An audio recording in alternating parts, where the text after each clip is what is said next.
putting it in a particular place, but setting students a challenge, so that we've had some fantastic results from students who've gone out to Network Rail, and they had to investigate communication for Network Rail and see which, because it's such a huge building at the Quadrant, we were actually giving them a service, but they were allowing our students to see how the company worked and how it functioned. So there are many models, and sometimes it's just an afternoon, where people can immerse themselves for an afternoon, and staff as well as students. We're looking for those opportunities as well. Okay, thank you. Does anybody in the audience wish to ask any questions at all, whether they're an employee or not? Yes, please.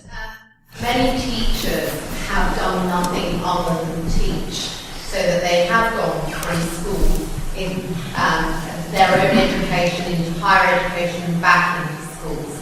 So I think it's very difficult sometimes for us to recommend particular routes for young people, and as things are changing so dramatically in the world. So it is very much about whether there are opportunities for us to go out into the workplace and to sample, a different career and come back refreshed and actually say to young people, there's this opportunity and there might be that opportunity for you. So I think that's what we need at the moment from our employers. A few of you to say, come on. What do you teach? I teach English. Well, you can definitely come into my office. No offence, my colleagues.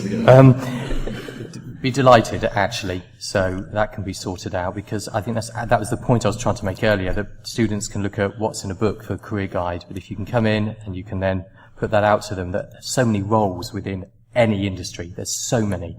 People say, well, it's a haulage company, therefore it's about lorry driving, and it's not. As you've said, with Nifty Lifts, you've got finance, you've got management, you've got personnel, you've got everything, and that goes for every workplace. So we look forward to having you for a few days with us. Okay, any other comments from the panel? Please do. I sat down here, I was talking to this gentleman here, who is also a teacher, I believe. I'm actually from Deloitte, and I was talking to some of the staff in the department before I came out, knowing that I was coming here tonight. And one of the points was exactly that was said to me today, was that ultimately, whilst, the teachers especially inspiring the children here and giving them information about what actually goes on in business, they've never worked in business themselves, they're not really going to know that. And that was one of the key things that I was asked to mention today from the firm, was the fact that it would be very, very beneficial, I think, for both, the employers and the schools to send teachers on. Yeah, John, would you like to pick that up, please? Thank you very much. Yeah, thank you. Yeah, absolutely, and we're looking for opportunities for that. But again, it's a little bit of a two-way thing, because similarly, the employers who come here haven't been in a school for 10, 15, 20, 30 years and are amazed by what goes on in the school. So again, I think it's a two-way thing. Sure, we need to go out into the world of work more, but again, it's about employers understanding what goes on in schools in the 21st century too. Yes. Please do, yes. Lady in the hat. PW at the head office in Milton Keynes and worked a lot with Debbie. I want to say that I think Milton Keynes Academy is really well set up for working with business, because they have invested in Debbie's role, and Monica, who supports Debbie so much. In my previous role, I worked with a lot of schools, and I just found that sort of similar to what was being said, that teachers aren't necessarily the best people to be that link between businesses, industry, whatever you want to call it, other organisations, because that's not their primary role. But I think what's great about MK Academy is that they do have Debbie, whose role is to, be that link between the school and businesses, and she does it so well, and it makes such a difference for, we had a mentoring scheme when I worked at PW, and we knew that when we came to the Milton Keynes Academy, the staff were going to be briefed, they were prepped, they were given all the information beforehand, and I think that because teachers are so used to standing up in front of, you know, a group of students and being able to talk, they're not necessarily so aware of the kind of information that somebody from a different background would want before they, you know, took the plunge from their point of view about, you know, standing in front of a group of young people and, you know, either mentoring or talking about their careers. So I think that Debbie really gets that, about the kind of information that people need, and that's really reassuring, and it makes it a lot easier from a business's point of view to sell it in to get other people involved. Okay, Debbie. Can I just say the check's in the post? Thank you so much, Rebecca, for that. Plant. But can I also say that we have, I mean, I think this is where events like this are really, really useful. We do have teachers who have come straight from school, university into the classroom. But we also have many, many teachers who've had a previous career, so they have a wealth of knowledge to bring. And even those teachers who have been done the direct path, if you like, usually have done a wealth of other jobs in order to survive university and beyond, and really need to recognise in themselves that they've got so much experience, expertise that they can pass on. So part of this business engagement strategy is the conversations that we have, that we all have so much to share and so much to gain from working closely with each other. Okay, thank you very much. Any other comments or questions from the audience? Okay, which brings us nicely up to 7:10, and we will be moving into the next stage, which is a closing comment from Dara Carroll. Before we hand over, I would just like to remind everyone that while we're having refreshments, that Mike will be coming round with his mic, excuse the pun, and doing some little interviews, and it's an opportunity for you to plug your own particular company, or just get some sound bites. So feel free. Mike, one more wave in case everyone missed you earlier.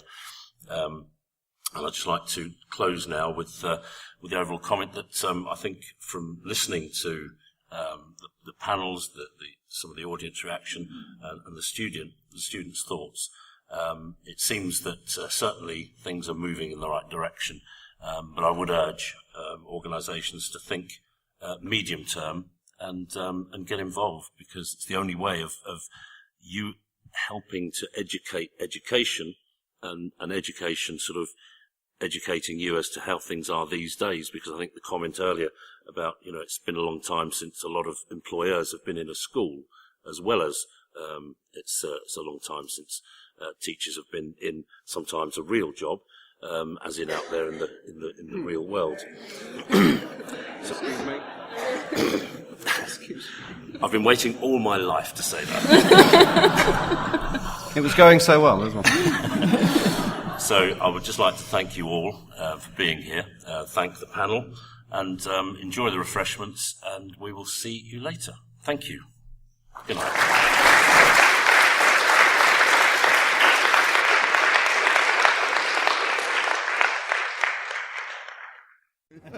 So, Principal, how did it go for you? How was this event?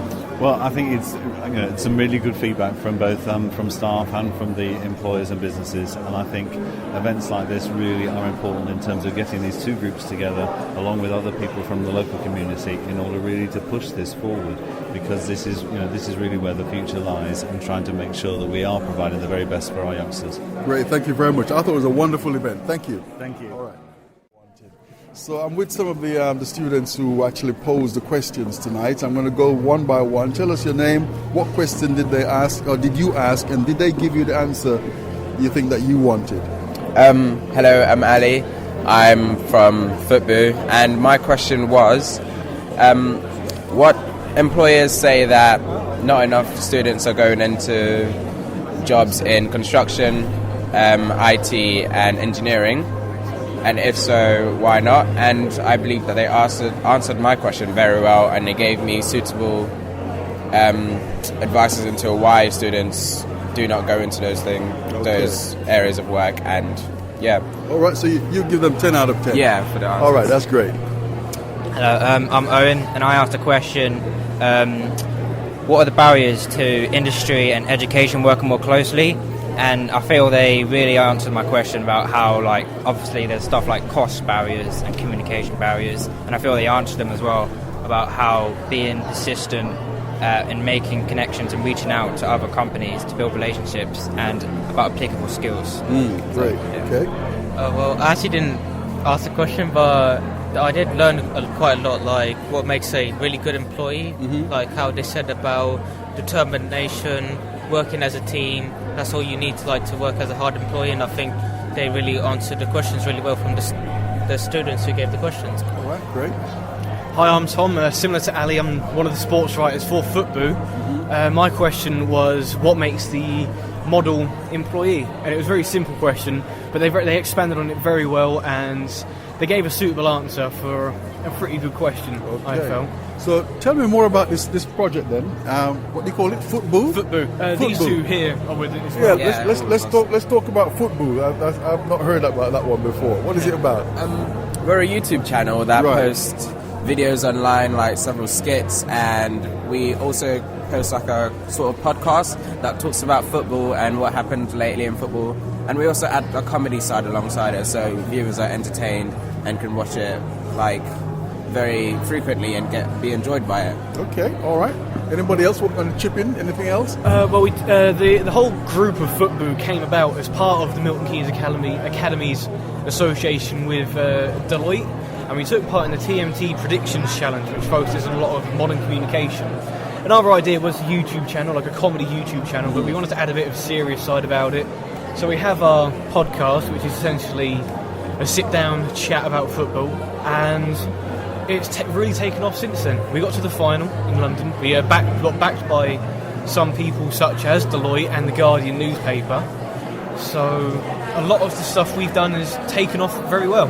Okay, I think you guys, let me give you my card. You should think about a radio version. We'd gladly do that. If you want, we can give you our email and you can email us about opportunities. All my stuff is there. Drop me an email. Yeah, and I'll let you know. But a radio version would be great. Excellent. Nice talking to you guys. Thank you very much. So interesting point about teachers coming from education into education. Is that you? Was that your direction, or did you go another way? Yeah, it was my direction, and I suppose from the background I came from, about being socially mobile often meant becoming a teacher, and I did that bit about lots of catering jobs and bar jobs in holidays. But I have not been out in the real world, as everybody says. I think I've done a real job, but teaching is a real. I can assure you. My wife is an administrator in a college, so I appreciate it. We played at the real world. I think before going back, so I'm the same. I had lots of part-time jobs, worked on a market, packed faggots for a day, worked in a card factory. So you're a northern girl? I am a northern girl. He's going to be. It lasted one day, and then and then back to the safety of education. All right, great. Nice talking to you. All right. I'm here with Paul Halstead from Thames Valley Police. I wanted to find out from employers. Yep. How do you deal with this issue where you know someone is talented, but they haven't got those qualifications to go with it? Have you come across that in the police? Yeah, we do. It's really interesting. It's great to have the opportunity to come this evening and see some really inspiring young people who have all the qualities that we would look for in somebody. So the communication skills, the motivation, the passion, the drive. Now, I'm somebody who didn't leave school with qualifications. However, I had the passion, the drive, and the communication skills. Now, what we've done in the police service, and certainly within Milton Keynes recently, we've set up a work placement scheme. So we take people from the academy, we take people from other local schools, and we've gone into partnership now with the Milton Keynes College to offer a more structured, resilient, long-term work placement scheme, so that we have no influence over what academic qualifications young people have, but what we do have is influence over trying to explain to people and trying to draw out of them the passion, the drive, the motivation to make them appealing to employers, and it's something we feel really